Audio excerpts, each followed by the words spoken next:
శ్రీమాత్రే నమః. శ్రీ గురుభ్యో నమః. నవంబర్ మాసంలో ద్వాదశ రాశులలో 12వ రాశి అయినటువంటి చిట్ట చివరి రాశి మీనరాశి. మీనరాశి వారికి నవంబర్ మాసంలో ఎలా ఉండబోతుంది? గ్రహస్థితి అనుకూలమా ప్రతికూలమా? ఎలాంటి వాతావరణం ఉండబోతోంది? ఎలాంటి కార్యక్రమాలు చేయాలి? ఏ దేవత ఆరాధన చేయాలి? ఎలాంటి పరిహారాలు చేసుకోవాలి? ఎలాంటి వృత్తి వ్యాపారాలలో ఎలాంటి ఒడిదుడుకులు ఉండబోతున్నాయి అనే విషయానికి వస్తే, నవంబర్ మాసంలో మీనరాశి వారికి వీరు కూడా ఒక స్వర్ణయుగ సమయం అని చెప్పుకోవచ్చు.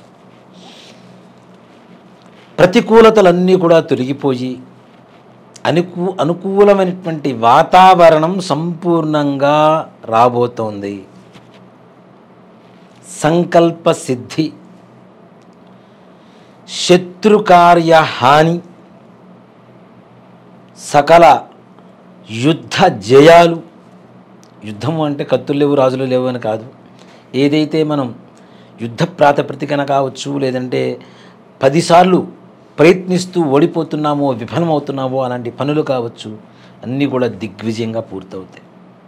సంతానాభివృద్ధి, సంతాన సౌఖ్యం, దూరయాత్ర ప్రయాణాలు, తీర్థయాత్రలు, పెద్దల్ని సేవించడం, గురుదర్శనాలు, ఆరోగ్యపరంగా కూడా సంతోషకరంగా ఉండడం, ఇన్ని రకాల మంచి మంచి మార్పులు రాబోతున్నటువంటి సమయం నవంబర్ మాసం మీనరాశి వారికి. ముఖ్యంగా ఇంట్లో పెద్దల అనారోగ్య విషయాల నుంచి మొత్తం బయటికి వచ్చేసి అత్యంత ఆరోగ్యవంతులుగా మీరు మీ కుటుంబ సభ్యులు ఆనందదాయకంగా ఉండటం, భార్యాభర్తల మధ్య ఉండేటువంటి విభేదాలన్నీ కూడా తొలగిపోయి సఖ్యతగా ప్రశాంతమైనటువంటి వాతావరణంలో ఉండడం, పిల్లలు దుర్వ్యసనాలు, దుర్బుద్ధిని, దుస్నేహాలని దూరం చేసుకొని సద్బుద్ధిని కలిగి సత్ప్రవర్తన కలిగి విద్యయందు మంచి శ్రద్ధాభక్తులు కలిగి మంచి పేరు తెచ్చిపెట్టే విధంగా వారి ప్రవర్తన మారటం, ఎదుటివారికి మీరు ఇచ్చినటువంటి సలహాల వల్ల కూడాను మంచి యోగదాయకమైనటువంటి అదృష్టకాలంగా ఎదుటివారి కాలం మారటం, మీరే కాకుండా మీ తోటి వారికి కూడా మీరు చేసేటువంటి సహాయ సహకారాలలో సంపూర్ణమైనటువంటి ఆనందం మీరు పొందుతూ మీ దగ్గర నుంచి సహాయం పొందినటువంటి వారు కూడా ఆనందమయంగా ఉండడం, ఇవన్నీ కూడా మీనరాశి వారికి చాలా ప్రత్యేకమైనటువంటి వాతావరణాన్ని ఏర్పరుస్తుంది అని చెప్పడంలో ఏమాత్రం కూడా సందేహం లేదు. వివాహ ప్రయత్నం చేస్తున్నారా? తప్పనిసరిగా సఫలీకృతం అవుతుంది. మంచి సంబంధాలు ఏర్పడతాయి. మంచి బంధుమిత్రుల కలయిక. ఆ వివాహ యోగం కూడా ఎలా ఉంటుంది అంటే, మీ చిన్ననాటి స్నేహితుల నుంచి మంచి ఆదరణ అభిమానాలు చూరగొనడం, అలాగే మీ బంధుమిత్రులు ఎంతో సంతోషకరంగా ఉల్లాసంగా ఉత్సాహంగా మీ వివాహ వేడుకల్లో, ఇంట్లో ఉండేటువంటి వివాహ వేడుకల్లో పాల్గొనడం, దేవతా కార్యాలు, దేవతా దర్శనాలు, ఇట్లాంటివన్నీ కూడా విశేషంగా చెప్పబడుతూ ఉన్నాయి. విద్యార్థులు కొంచెం కష్టపడ్డా వారు అనుకునేటువంటి మంచి మార్కులు సంపాదించేటువంటి సమయంగా చెప్పుకోవచ్చు. అలాగే పిల్లలు కూడా మీ మాట వింటూ ఉంటారు, చక్కగా మీకు తగ్గట్టుగా నడుచుకుంటూ ఉంటారు. ఆ విషయంలో కూడా ఆనందదాయకంగా ఉంటుంది. మీకు అవసరమైనటువంటి ఖర్చుల మేరకు ధన ఆదాయం నిండుగా చక్కగా మీ చేతికి సమయానికి మీ చేతికి అందుతూ ఉంటుంది. అలాగే మీరు ఖర్చు పెట్టి దాచుకోవడానికి కావలసినటువంటి ధన ఆదాయం కూడా యొక్క నెలలు మీకు తప్పనిసరిగా చేతికి అందుతూ ఉంటుంది. ముఖ్యంగా రియల్ ఎస్టేట్ రంగం వారి వ్యవహారానికి వస్తే సంపూర్ణమైనటువంటి లాభదాయకమైనటువంటి సమయంగా యొక్క నవంబర్ మాసం మీనరాశి వారికి చెప్పుకోదగినటువంటి మాసంగా చెప్పుకోవచ్చు. మీరు అంతకుముందు నష్టపోయినటువంటి విషయాలలో ఇప్పుడు ప్రయత్నించేటువంటి కొత్త ప్రాజెక్టుల విషయాలలో ఆ నష్టాన్ని భర్తీ చేసుకుంటూ ఎంతైతే నష్టపోయారో దానికి 10% తప్పనిసరిగా లాభాలను పొందేటువంటి అవకాశం కూడా కనపడుతూ ఉంది. అలాగే భార్య తరపు బంధువుల ద్వారా కూడా మీకు విశేషమైనటువంటి సహాయ సహకారాలు అందుతూ తద్వారా మీరు అనుకునేటువంటి కార్యసిద్ధి పొందుతూ చక్కగా సంతోషకరంగా ఉంటారు. అలాగే విదేశీ ప్రయాణాల కోసం ప్రయత్నం చేయండి. పని కాలేదు అన్నవాళ్ళు ఎవ్వరు ఏ ఒక్కరు ఉండరు కాక ఉండరు. అంత శుభదాయకంగా ఉంటుంది. విదేశానికి వెళ్ళడమే కాకుండా అక్కడ వెళ్ళిన తర్వాత కావలసినటువంటి వనరులు సౌకర్యాలు అన్నీ కూడాను మీ చుట్టుపక్కల ఉండేటువంటి మీ మిత్రుల సహాయ సహకారాలతో చిన్న చిన్న ప్రయత్నాలతో చక్కగా మీకు సమకూరుతూ ఉంటాయి. మీకు కావలసినటువంటి ధనం చేతికి అందుతూ ఉంటుంది. మీ అవసరాలు తీరిపోతూ ఉంటాయి. రుణం చెయ్యకుండా, అది కూడా సహాయ సహకారాలతోనే. అలాగే షేర్ మార్కెట్ వారి వ్యవహారానికి వస్తే ఊసింత నిరాశాజనకంగా కనపడుతూ ఉంది. పెట్టినటువంటి పెట్టుబడులకి మీరు ఊహించినంత ఆదాయం రాదు, కానీ ఎంతో కొంత ఆదాయంతో మీరు సర్దుకోవాల్సినటువంటి పరిస్థితులు కనబడుతూ ఉన్నాయి. గృహయోగం, ఇల్లు కొనుక్కోవాలి అనుకునేటువంటి వారికి సంపూర్ణమైనటువంటి మంచి సువర్ణపరమైనటువంటి సమయంగా చెప్పుకోవచ్చు.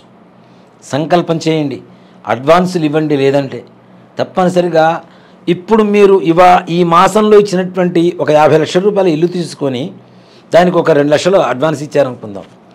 మీరు పూర్తిగా ఇంట్లో గృహప్రవేశం చేసే సమయానికి అదే ₹1,00,00,000 విలువ అంత పెరిగేంతగా మీకు లాభదాయకమైనటువంటి సూచన కనబడుతూ ఉన్నది. గృహయోగంలో కూడా సంతానం కోసం ప్రయత్నం చేసేటువంటి వారికి కూడాను కొంతమేరకు నిరాశాజనకంగా ఉంటుంది. మాసాంతం అంటే నెల చివరిలో తప్పనిసరిగా సంతానానికి సంబంధించినటువంటి ఆ యొక్క ప్రయత్నం ఏదైతే ఉందో సఫలీకృతం అవ్వడానికి అవకాశాలు కనబడుతుంది. రాజకీయ నాయకులకు కూడా ఎవరితో అయితే మీకు పోటీ ఉంటుందో అలాంటి పోటీలో ఉండేటువంటి వారు తామంతట తాము తప్పుకోవలసినటువంటి పరిస్థితులు రావడమా, లేదా మీరు యుద్ధం చేసిన ఆ యుద్ధంలో గెలుపు పొందడం అనేది తథ్యంగా జరుగుతూ ఉంటుంది. అంటే అంత పటిష్టమైనటువంటి అంత గట్టిగా ఉండేటువంటి సమయం ఈ నవంబర్ మాసం మీనరాశి వారికి వస్తూ ఉన్నది. అలాగే రుణ బాధలు తొలగిపోతాయి. మీకు రావాల్సినటువంటి మొండి బకాయిలు కూడా మీకు వస్తూ ఉంటాయి. వ్యాపార రంగంలో ఉండేటువంటి వారికి కూడా విశేషమైనటువంటి ధనయోగం కలగబోతోంది. ప్రైవేటు ప్రభుత్వ ఉద్యోగస్తులకు మంచి మార్పులు. మీరు ఏవైతే ఇంతకాలం ప్రతికూలంగా ఉన్నటువంటి వ్యక్తులు మిమ్మల్ని బాధ పెడుతున్నారో వారు మీకు అనుకూలంగా మారుతూ వారి సహాయ సహకారాల మేరకు తప్పనిసరిగా మీకు కావలసినటువంటి పనులు పూర్తి చేసుకుంటూ ఉన్నతమైనటువంటి స్థానం అధిరోహించడానికి సంపూర్ణమైనటువంటి అవకాశం కనబడుతూ ఉన్నది. ఈ మీనరాశి వారికి ముఖ్యంగా చిన్న సమస్యలు ఉంటే ఏం చేస్తే బాగుంటుంది, ఎలాంటి పరిహారం చేయాలి అనేటువంటి విషయానికి వస్తే ఇప్పుడు నేను చెప్పబోయేటువంటి పరిహారం చాలా సూక్ష్మంగా ఉంటుంది. ఈ యొక్క పరిహారం చేయండి, తప్పనిసరిగా సంపూర్ణమైనటువంటి మీ యొక్క కార్యం దిగ్విజయంగా పూర్తి అవ్వడానికి అవకాశాలు ఉంటాయి. అక్కడ మనం పెసలు పచ్చగా ఉంటాయి, పెసరపప్పు అలాగే మినప్పప్పు ఈ రెండు కలిపి నానబోసి చక్కగా వడలుగా తయారు చేసి ఒక 18 వడలు తయారు చేసుకోండి. రాహుగ్రహం, నవగ్రహాలలో రాహుగ్రహం దగ్గరికి వెళ్ళి ఆ నవగ్రహాన్ని మొత్తానికి ప్రదక్షిణం చేసి రాహుగ్రహానికి ఒక బూడిద రంగు వస్త్రం సమర్పించి చిన్న పూలమాల సమర్పించి ఈ వడలు నివేదన చేసి ఇంకా అవకాశం ఉంటే మాలగా గుచ్చుకొని ఆ యొక్క రాహుగ్రహానికి మాలగా వేసి పూజంతా పూర్తి అయిన తర్వాత ఆ వడమాల తీసుకొని చక్కగా దేవాలయం బయట ఉండేటువంటి ఈ బీదనారాయణ ముష్టివారికి ఒక్కొక్కరికి 3 ఇవ్వండి, 6గురికి ఇవ్వచ్చు, లేదా ఒక్కొక్కరికి 6 ఇవ్వండి, 3గురికి ఇవ్వచ్చు. 6 3 18, 3 6 18, ఎలా అయినా 18 ఉంటాయి కాబట్టి ఆ 18 వడలు ఇచ్చి వారికి కూడాను దక్షిణగా ఏదైనా కాయిన్స్ వారి చేతిలో పెట్టి కాళ్ళు కడుక్కొని మరలా లోపల ఉండేటువంటి దేవాలయంలో ఉండేటువంటి ప్రధాన ఆలయంలో ఉండేటువంటి దైవాన్ని దర్శనం చేసుకొని ఇంటికి వెళ్ళండి. ఇలా 4 వారాలు చేయడం ద్వారా తప్పనిసరిగా ఉన్నతమైనటువంటి దిగ్విజయంగా ఈ యొక్క కార్యక్రమాలు పూర్తి చేసుకుంటూ ఉన్నతమైనటువంటి కాలాన్ని మీరు అనుభవించేటువంటి సదవకాశాన్ని పొందండి. శ్రీమాత్రే నమః. శ్రీ గురుభ్యో నమః.